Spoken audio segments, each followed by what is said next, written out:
क्योंकि प्रधानमंत्री जी का जुमला जो है वो ख़त्म हो रहा है। एलपीजी सिलेंडर जो 400 रुपये का था वो आज 1200 रुपये पार हो गया है। आमदनी भाई साहब किसकी बढ़ी है आप बताइए? किसानों की आय क्या दुगनी हुई? अंधभक्त हैं कतार में, लगी है भारी भीड़, तकलीफों से सज रही है भारत की तकदीर। हम प्रधानमंत्री जी से पूछेंगे, प्रधानमंत्री जी आप ये बताइए कि आपने कहा था गंगा जल साफ करेंगे, गंगा साफ करेंगे, आप गंगा नहीं साफ किए तो क्या गंगा माँ का अपमान है? पत्रकार भी तुम्हारा है, सरदार भी तुम्हारा है, तुम सच को झूठ लिख दो, अखबार भी तुम्हारा है।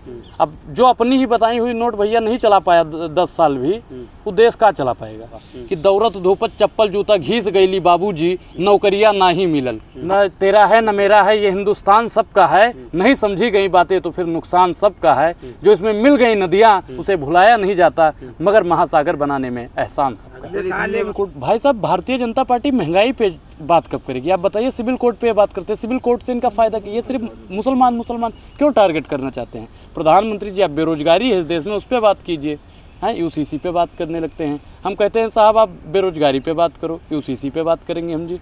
हम कहते हैं साहब आप मंदी पे बात करो, वो कहते हैं मुसलमान पे बात करेंगे जी। हम कहते हैं साहब आप देश के लिए बात करो, वो कहते हैं मन की बात करेंगे जी। प्रधानमंत्री जी को अब समझने की ज़रूरत है, क्योंकि प्रधानमंत्री जी का जुमला जो है वो ख़त्म हो रहा है। और आरएसएस ने भी कह दिया है कि प्रधानमंत्री जी जो जुमला है वो ज़्यादा दिन चलने वाला नहीं है। 2014 में पत्रकार महोदय पेट्रोल के दाम 60 रुपये में हुआ करते थे, अब आज 100 रुपये पार हो गए हैं। पेट्रोल 50 रुपये में हुआ करता था, ये भी 100 रुपये पार हो गया है। एलपीजी सिलेंडर जो 400 रुपये का था वो आज 1200 रुपये पार हो गया है। भारतीय जनता पार्टी फिर भी सोई हुई है। प्लेटफार्म का टिकट 5 रुपये में हुआ करता था, आज 50 रुपये में हो गया है। फिर भी भारतीय जनता पार्टी और उनके समर्थक सोए हुए हैं। स्मृति ईरानी जी पता नहीं कहाँ। राजधानी का टिकट महाराज 14 रुपये का हुआ करता था, आज 2500 रुपये भी पार हो गया है।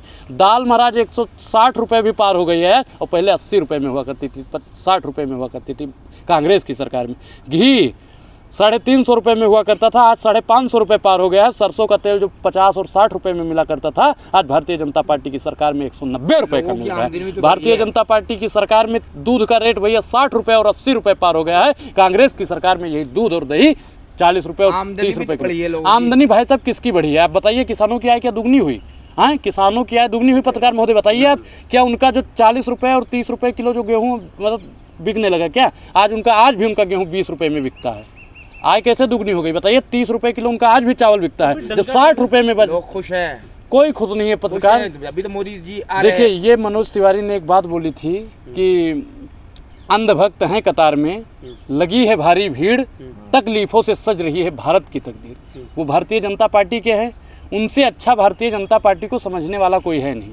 हाँ भारतीय जनता पार्टी के लोग ही जब ऐसा बात कर रहे हैं, ऐसी बयानबाजी दे रहे हैं, तो आप लोगों को भी पत्रकार महोदय समझने की ज़रूरत है। आज जो आपको दबाया जा रहा है ना, आप लोग कह देते हो कि डंका बज रहा है, डंका बज रहा है। आप लोगों से अगर कोई पूछ लेगा ना डंका किस चीज़ का बज रहा है, कोई पत्रकार नहीं बता पाएगा। आप लोग सिर्फ माइक लेके खड़े हो जाते हो। आप वास्तविक मुद्दों पर सर बात कीजिए। भारतीय जनता पार्टी के समर्थकों से, उनके अनुयायियों से, उनके जो परम भक्त हैं उनसे आप सवाल पूछिए, कोई नहीं जवाब दे पाएगा। भागने लगते हैं आपने तो वही तो कह रहे हैं, हमने देखा है, हमको मालूम है उनकी हकीकत, लेकिन दिल बहलाने का गालिब ख्याल अच्छा है। हम जानते हैं कि उनको 500 रुपये मिलता है, तो दलाली करेंगे। सवाल पूछेंगे तो नौकरी से निकलवा देते हैं। आपने देखा होगा स्मृति ईरानी जी वही कर रही हैं कि वो हमारी जनता का अपमान है। अब एक चीज़ बताइए पत्रकार महोदय, प्रधानमंत्री जी ने कहा 15 लाख सबके खाते में आएंगे। अब आज कोई पूछ ले कि मोदी जी 15 लाख क्यों नहीं आए, तो क्या ये अपमान है? प्रधानमंत्री जी ने कहा 2 करोड़ रोजगार हर साल देंगे।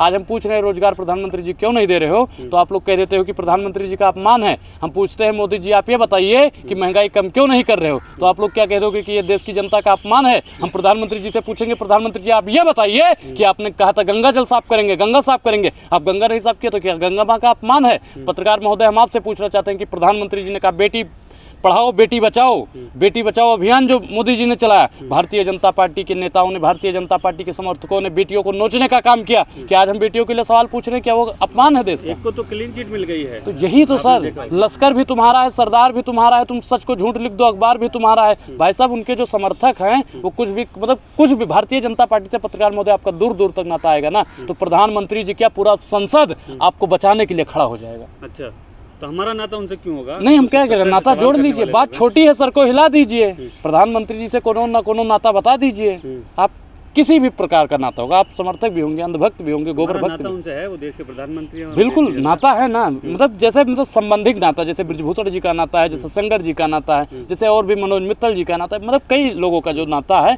वैसा अगर आपका नाता रहेगा तो पत्रकार महोदय आपके हाथ में पत्रकारिता भी रहेगी और आने वाले समय में आपको NDTV आज तक का मतलब सबसे बड़ा वाला पद तो भी यही मिलेगा। चैनल तो गुणगान कर रहे हैं जो ये दंगे की बात करते हैं, देखिए, आप लोग हमारा नाम लेने लगते हैं। भाजपाई और दंगाई हम्म। दोनों सब देखे हैं। हम कहते हैं भाजपाई और दंगाई से अगर सावधान रहना है तो भारतीय जनता पार्टी को 24 में हरा के भेज देना है। तो यही मीडिया तो इनका डंका बजाती है, उनके साथ लंच डिनर पे जाती मैं है। सुधीर चौधरी जी अगर मुझे सुन रहे होंगे तो मैं तुमसे पूछना चाहता हूँ कि आपको मतलब महंगाई पे डिबेट किए हुए कितना साल हो गया? अंजना ओम कश्यप जी अगर हमें सुन रही होंगी तो बता दें कि महिलाओं की बात किए हुए उन्हें कितना साल हो गया?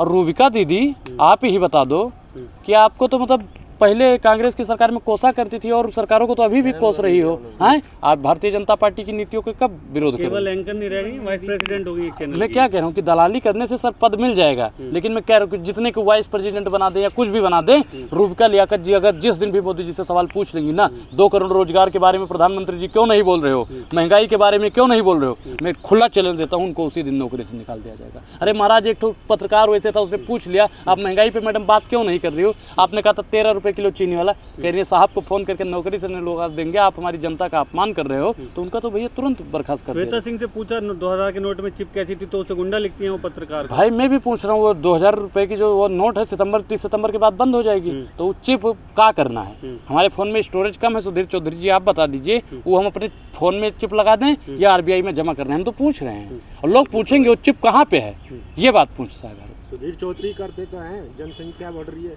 भाई उनको वही तो उसी से तो रोजगार हाँ, मिलेगा, वो जो लोग ब्लैक एंड व्हाइट। बढ़ा रहे हैं। एक चीज़ बताइए, प्रधानमंत्री जी ने पहले कहा कि 1000 और 500 रुपए की नोट से काला धन मतलब बंद करेंगे, काला धन लाएंगे।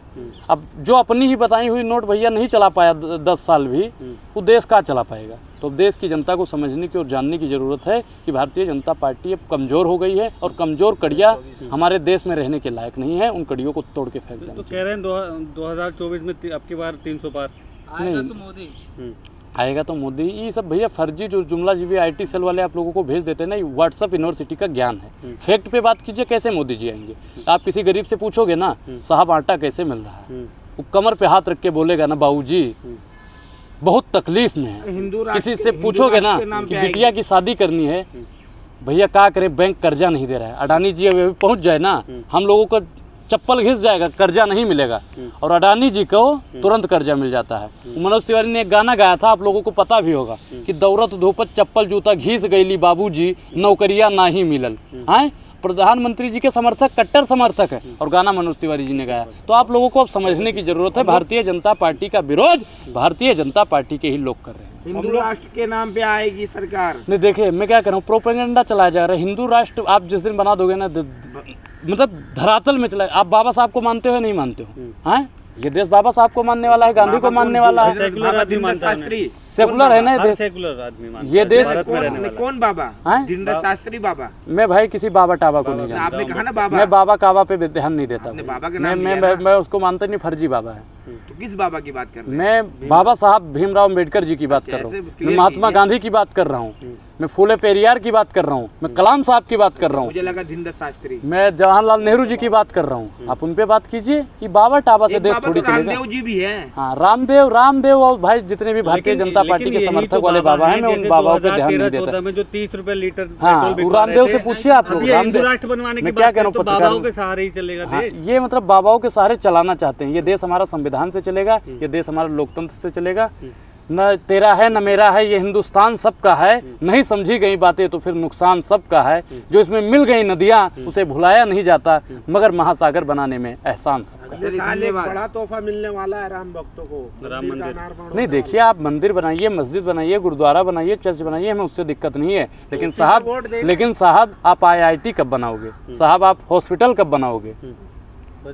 बनाइए, आप वो सब भी बनाइए। ओपिनियन हम लोग तो बना करते रहे हैं ना मोदी जी। हम लोग पब्लिक ओपिनियन करते हैं। आप कहते हैं कि मोदी जी को चाहने वाला नहीं है, अकेला आप ही विरोधी है या कांग्रेस विरोधी है? जनता तो खुल के चाह रही है, भाई बहुत अच्छा काम मैं किया। क्या करूँ, कौन मैं एक चीज़ दिखाता हूँ आपको। जनता आपको बता रही हो कि चाहने वाले तो बहुत लोगों के हो जाएंगे, कांग्रेस के भी चाहने वाले हैं बहुत लोगों के।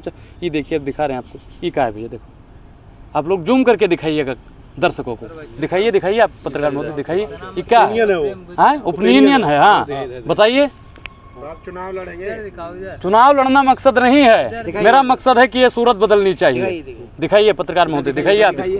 तो आप मोदी जी के सामने लड़ेंगे देखो, चुनाव? एक बार दिखाइए। देखिए आप, देखिए कौन प्रधानमंत्री जी को पसंद करता है? 7% लोग हैं, 97% लोग हमारे साथ हैं। महंगाई बेरोजगारी से 97% लोग जूझ रहे हैं। आप बता रहे हो प्रधानमंत्री जी का डंका बज रहा है? अरे किस बात में डंका बज रहा है पत्रकार महोदय, बताइए।